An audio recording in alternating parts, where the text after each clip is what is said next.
Hello bachcho, let's read this question. Question says 1 mole of an ideal monoatomic gas at temperature T and volume 1 liter expands to the 2 liter against a constant external pressure of 1 atm.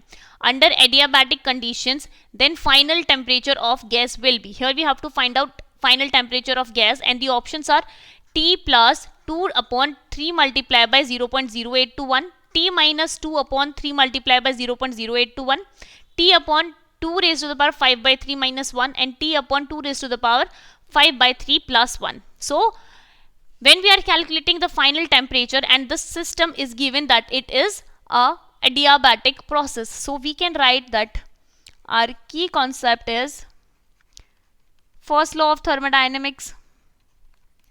First law of thermodynamics. So according to the first law of thermodynamics, we can write that du is equals to q plus w. And for adiabatic process, adiabatic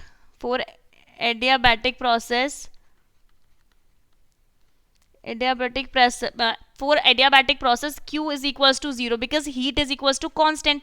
So this value becomes 0 and du is equals to w here. Now we have to calculate temperature, and w is equals to minus of p dv, and du is equals to, du is change in internal energy. So the change in internal energy is equals to n cv dt. Here this cv is equals to heat capacity at constant volume. Heat capacity at constant volume, and dt is change in temperature. It is equals to w is equals to minus p dv. Now we can elaborate this and we can write n cv t2 minus t1 is equals to minus p v2 minus v1, or we can write also v final minus v initial. So that number of moles is given 1, so we can substitute the value of n is equals to 1 here. So we can write here, and it is a monoatomic gas. So for monoatomic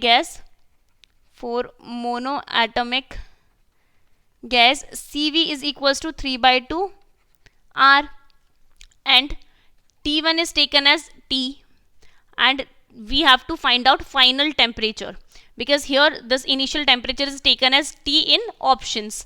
So we can write here, we have to find out T2, so that T2 comes out to be minus of P V2 minus V1. So here V2 is given at 2 liter and V1 is given as 1 liter. Also external pressure is given, external pressure is 1 atm. So we can substitute here pressure is 1 divided by CV. CV is equals to 3 by 2 R, and number of moles is equals to 1. So 1 multiplied by 3 by 2 R. Here it is, here this is equals to T2 minus T1 here, and this T1 is taken as T, so we can write that T2 is equals to T minus this is comes out to be 2 upon 3 multiplied by this R is equals to 8.3 here in liter atm. So value of R, that is universal gas constant, is comes out to be 0.0821. Now this is the value of final temperature here, because we can solve this here. One step is T2 minus T is equals to minus 1 multiplied by 1 upon 3 by 2 R. This 2 will go on the above side, so here it comes out to be T2 minus T is equals to 2 upon 3 multiplied by the value of R is 0.0821, and this is T. Now from here T2 is equals to T minus 2 upon 3 multiplied by 0.0821. So this is given in option B, hence option B is the correct choice for this question. Hope you understood it well. All the best and thank you.